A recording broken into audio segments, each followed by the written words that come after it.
آگے بڑھتے ہیں. نمبر 42، اللہ کے ملک میں شرک، اللہ کی بادشاہت میں، اللہ کی ملکیت میں، تملیک میں شرک.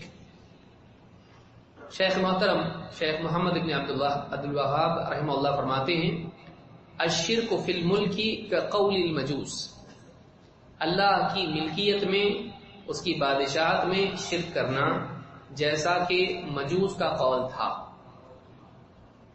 مجوس اللہ تعالیٰ کی ملکیت میں شرک کرتے تھے، یعنی وہ تخلیق میں اللہ کی ربوبیت میں شرک کرتے تھے. مجوس کا عقیدہ کیا تھا؟ اولاً تو وہ آگ کو پوجتے تھے.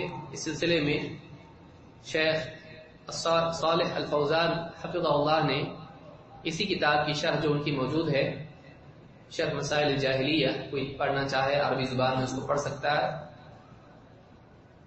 کہتے ہیں کہ من مسائل اہل الجاہلیت الشرک فی الملک،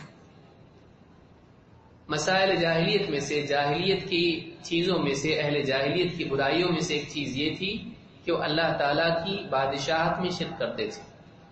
کقول المجوس منہم، جیسا کہ ان میں سے مجوس کا قول تھا. والمجوس طائفۃ من البشر فی بلاد فارس، فارس یعنی ایران کے لوگ جو یعبدون النیران، جو آگ کی پوجا کرتے تھے.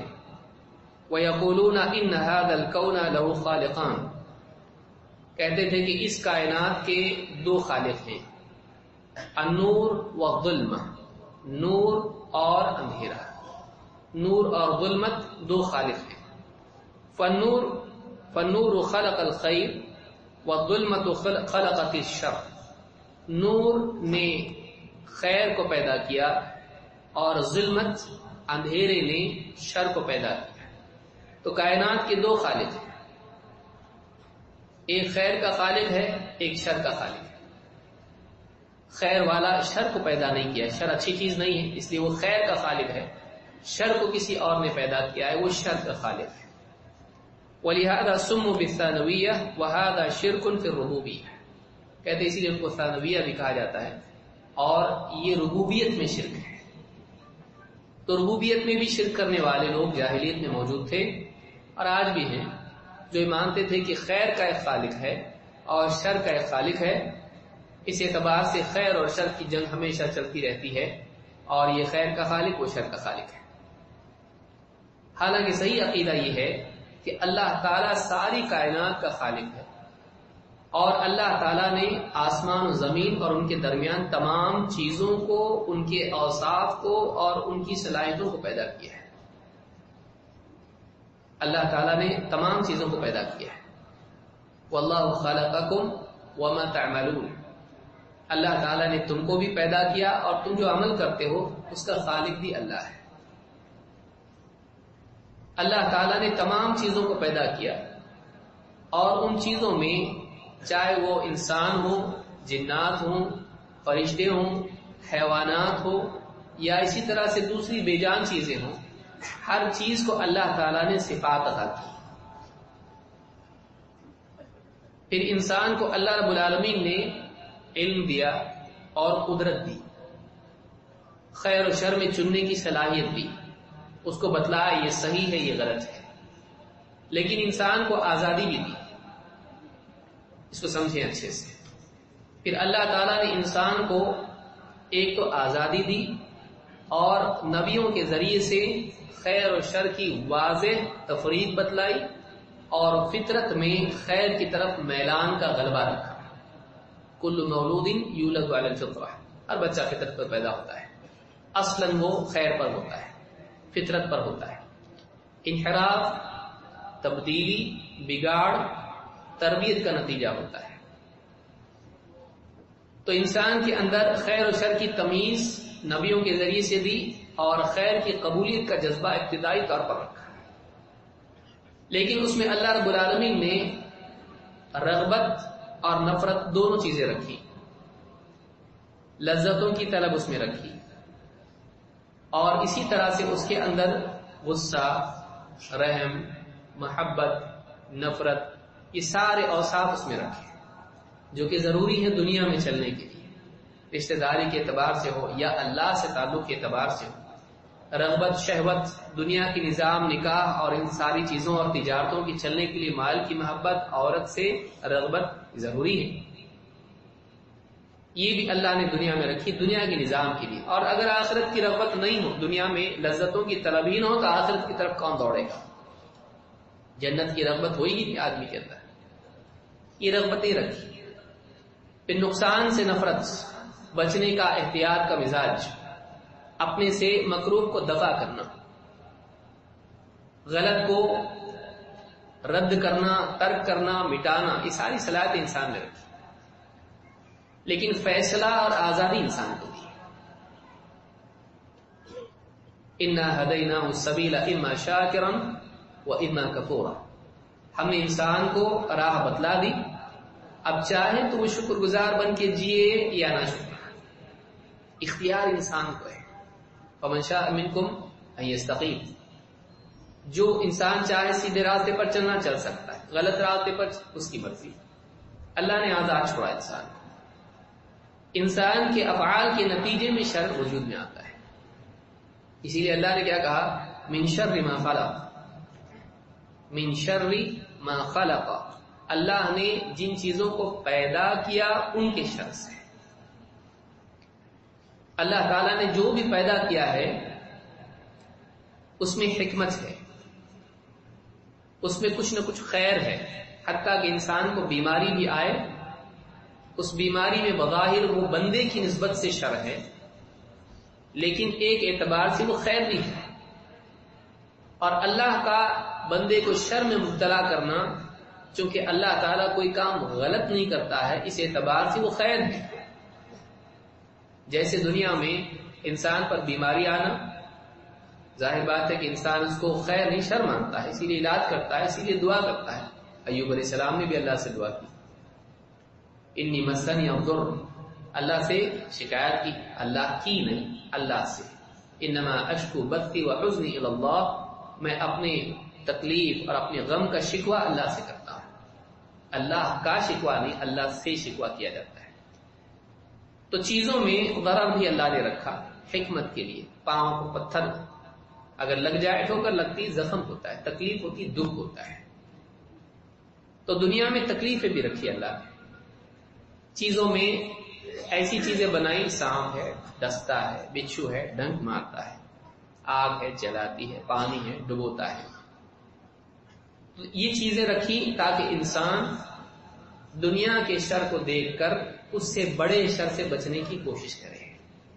دنیا میں اگر آگ نہیں ہوتی، جلتا نہیں ہاتھ، آگ جہنم کی آدمی سمجھ پاتا نہیں، تو دنیا میں ہاتھ جلا یہ شر ہے، تکلیف ہے، لیکن یہ دیکھ کے یاد آیا ایسی آگ جہنم میں اس سے کئی گنا بڑی ہے، اس سے بچنا چاہیے، تو اگر ہاتھ تکلیف ہوئی، اگرچہ وہ ضمناً شر ہے، لیکن اس سے سبب اس سے بڑا ہونے کی وجہ سے بڑی آگ سے بچنا اس کا یہ سبب بنا، اس نوعیت کے اعتبار سے یہ خیر ہے۔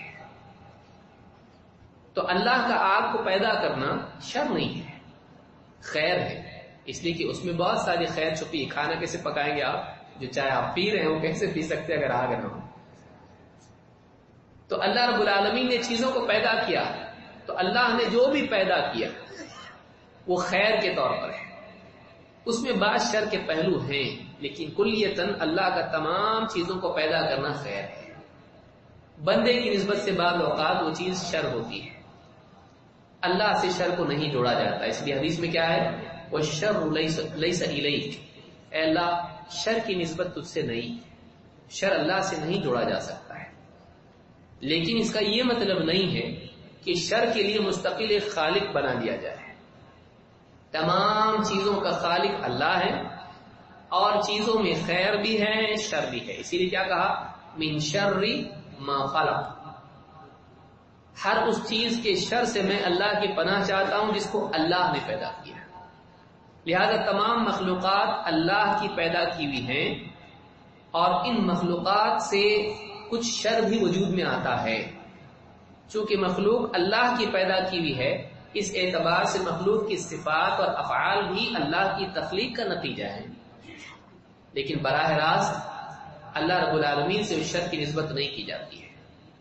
اسی لیے آپ دیکھیں کہ اللہ کا ادب کرنے کے اعتبار سے ابراہیم علیہ السلام کی جو دعا یا جو دعوت ہے اس میں انہوں نے کیا کہا، وَإِذَا مَرِضْتُ فَهُوَ يَشْفِينِ، یہ نہیں کہا کہ وہی، جیسے کہا مجھ وہی جلاتا ہے، وہی مارتا ہے، یا وہی کھلاتا ہے، ساری چیزیں یہ کہا وَإِذَا مَرِضْتُ فَهُوَ يَشْفِينِ، جب میں بیمار ہوتا ہوں تو وہ مجھ کو شفا دیتا ہے۔ یہ نہیں کہا کہ وہی مجھ کو بیمار کرتا ہے، وہی شفا دیتا ہے۔ علماء نے کہا اس میں ادب ہے کہ بیماری کی نسبت مطلق رکھی، اللہ سے نہیں جوڑی، لیکن شفا کی نسبت اللہ سے جوڑی، اس لیے کہ مقام کمال ہے، اور یہاں پر اللہ تعالیٰ کا شفا دینا زیادہ انہوں نے واضح کیا۔ لہذا شر کی نسبت اللہ سے نہیں جوڑی جائے گی، لیکن یہ کہنا کہ خیر کا ایک خالق ہے اور شر کا ایک کوئی اور خالق ہے، دو خالقوں کو ماننا، کائنات میں اندھیرا اجالا اللہ تعالیٰ نے وجعل الظلمات والنور، ظلمات اور نور دونوں اللہ نے پیدا کیے۔ یہ کہنا کہ ظلمت کا خالق اللہ تعالیٰ ہے، یہ غیر اللہ ہے، اور نور کا خالق اللہ ہے، یہ دونوں غلط بات ہے۔ تمام چیزوں کا خالق اللہ تعالیٰ ہے، اور بعض چیزیں انسان کے لیے نفع کی ہیں، بعض ضرر کی ہے، یہ بطور امتحان کے ہیں۔ اسی لیے کہا وَنَبْلُوكُمْ بِالشَّرِّ وَالْخَيْرِ فِتْنَةً، ہم تم کو آزماتے ہیں خیر اور شر سے امتحان کے طور پر۔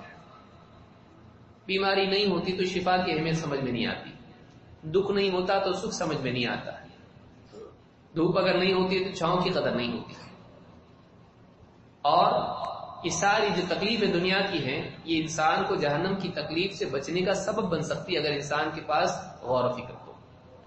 لہذا یہ کہنا کہ شر اور خیر کے دو الگ الگ خالق ہیں یہ غلط ہے۔ تمام چیزوں کا خالق اللہ تعالیٰ ہے، کوئی ایک ذرہ بھی ایسا نہیں ہے جو اللہ نے پیدا نہ کیا ہو۔ تمام چیزیں ماضی، حال، مستقبل میں، جنت بھی اللہ نے پیدا کی، جہنم بھی۔ اب جہنم کے بارے میں کہا کہ وہ تو شر ہے، جہنم میں جانے والی شریر ہے تو وہ تو شر ہے، لیکن اللہ کا عدل خیر ہے، اور مجرم کو سزا دینا خیر ہے، شر نہیں ہے۔ جہاں نیک لوگوں کو انعام دینا خیر ہے، وہی مجرم کو سزا دینا یہ شر نہیں، یہ خیر ہے، اگرچہ مجرم اپنی نسبت سے اس کو شر مانتا ہے، اور سزا کے اعتبار سے، تکلیف کے اعتبار سے، انجام کے اعتبار سے وہ برا ہے، لیکن اللہ تعالیٰ اگر سزا ہی نہ دے تو پھر عدل کہاں سے ہوگا؟ عدل کا تقاضا یہ ہے کہ اچھوں کو انعام دیا جائے اور بروں کو سزا دی جائے۔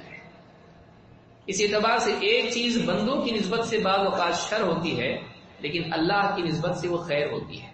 یہ اگر آدمی صحیح ڈھنگ سے سمجھ لے، تقدیر کے مسئلے میں کبھی وہ ٹھوکر نہیں کھائے گا۔ اکثر اوقات آدمی اس میں گڑبڑ، بہت سارے لوگ کیوں شیطان کو پیدا کیا اللہ نے؟ اب سوچنے کا وقت ہے وہ واپس سے آپ ریوائنڈ کر سکتے ہیں، کیوں جہنم بنائی؟ صرف جنت ہوتی تو کتنا اچھا ہوتا ہے، یا دنیا کی اگر جنت کو جانتا ہی نہیں ہے، دنیا کی زندگی ہمیشہ ہوتی تو کتنا اچھا، سزا ہوتی ہے۔ اگر موت نہیں ہوتی یہ خود ایک عذاب ہوتا ہے۔ اللہ تعالیٰ نے حدیث میں بھی کیا ہے، موت اللہ نے پیدا کی، یہ بندے کے لیے خیر ہے۔ آدمی بستر پر پڑا ہوا ہے اور اس سے بتا دیا جائے موت نہیں، ہمیشہ ایسا ہی، کیا حال ہوگا اس کا سوچیے، موت سے برا حال ہوگا۔ لیکن بستر پہ پڑا ہے، بڑھاپا آ چکا ہے، آخری ایام میں سوچتا چلو کچھ دن بچے ہوئے ہیں، اس کے بعد انشاءاللہ یہ بیماری، یہ تکلیف، بستر پر پڑا رہنا، اگر دین کے ساتھ یہاں سے گیا تو آخرت میں نجات ہے، پھر جنت ہے، پھر جنت کے باغوں میں ٹہلنا، اگر دین پہ مرا تو انسان بعض اوقات اپنے جہل کی بنیاد پر بعض چیزوں کو شر سمجھ لیتا ہے، لیکن اللہ کی طرف سے وہ خیر ہوتی ہے، اور بالعکس اس طرح سے انسان کرتا ہے۔ تو مجوس خیر اور شر کے دو خالق مانتے تھے، ہم ایسا نہیں مانتے۔ ہم یہ مانتے ہیں تمام چیزوں کا خالق اللہ ہے، لیکن تمام چیزوں کو اوصاف اللہ نے دے رکھے ہیں، اور ان اوصاف کے نتیجے میں کبھی خیر وجود میں آتی، کبھی شر۔ بندے کبھی شر کرتے ہیں، کبھی خیر، جیسے اللہ تعالیٰ نے فرشتوں سے کہا کہ میں زمین میں خلیفہ بنانے والا ہوں، انی جاعل فی الارض خلیفہ۔ یہاں یہ نہیں کہا کہ میرا خلیفہ ہے، اس کو بھی یاد رکھیں، اللہ کا کوئی خلیفہ نہیں ہوتا ہے، ہاں اللہ سب کا خلیفہ ہو سکتا ہے۔ سفر میں جب جاتے ہیں تو کیا دعا کرتے ہیں؟ والخلیفۃ فی الاہل، اللہ ہمارے اہل میں خلیفہ ہے، اللہ کا کوئی خلیفہ نہیں ہے۔ بعض لوگوں نے جو کہا کہ اللہ کا خلیفہ غلط ہے، ابن تیمیہ رحمۃ اللہ نے اس کو کفر بھی کہا ہے، لہذا اللہ کا کوئی خلیفہ نہیں ہے اور اللہ کا کوئی نائب نہیں ہے، اس لیے کہ اللہ غائب نہیں ہے۔ اللہ تعالیٰ وما كنا غائبین، اللہ تعالیٰ غائب نہیں ہے، اللہ تعالیٰ ساری مخلوقات کی نگرانی ہر آن کر رہا ہے۔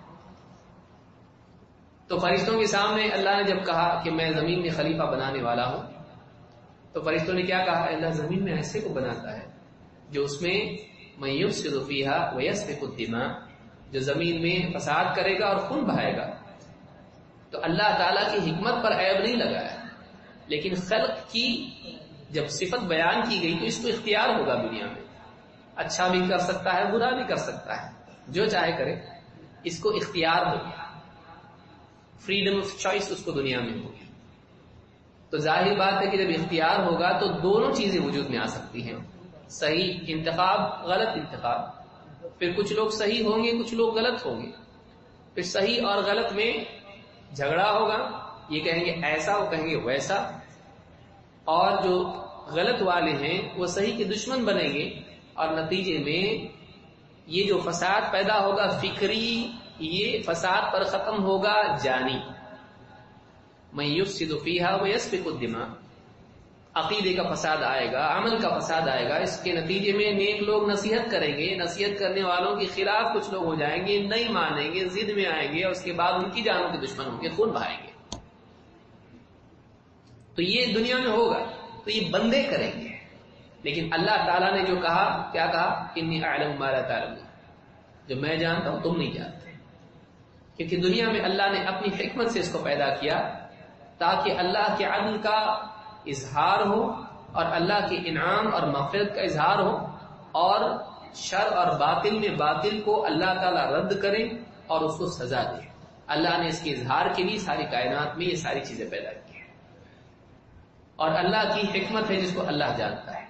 اسی لیے فرشتوں سے بھی کیا کہا؟ انی اعلم ما لا تعلمون، جو میں جانتا ہوں تم نہیں جانتے، کیونکہ اللہ تعالیٰ ہر چیز بتلائے ضروری نہیں ہے، فرشتوں کو نہیں بتلایا، کہا کہ تم نہیں جانتے۔ اس لیے انسان کو چاہیے کہ دنیا میں اگر کوئی شر اس کو دکھائی دیتا ہے تو اس سے اللہ رب العالمین کی ذات میں اور اللہ تعالیٰ کی حکمت میں عیب نہ نکالے، یہ نہ کہے کہ کیوں کیا اللہ نے ایسا، جہنم کو کیوں پیدا کیا، ابلیس ہی نہیں ہوتا تو کتنے پیارے ہو جاتے لوگ، سب شریف ہوتے، کوئی گڑبڑ نہیں کرتا، کیوں بنایا اللہ نے؟ نہیں، اللہ تعالیٰ کی حکمت میں عیب نہ نکالے، آگے بھی وہ آ رہا ہے۔ لہذا مجوس کا یہ طریقہ تھا کہ وہ اللہ کے ساتھ اور ایک خالق مانتے تھے جو شر کا خالق ہے، تو اس طرح سے مستقل شر کا خالق ماننا یہ غلط ہے، یہ اللہ کی ربوبیت میں شرک ہے۔ تمام چیزیں اللہ نے پیدا کی، اور بعض چیزوں میں خیر ہے بعض میں شر ہے، اللہ نے اوصاف دیے ہیں ان چیزوں کو، لیکن ان کو بنانے میں خیر ہے، ان کے بنانے میں خیر ہے۔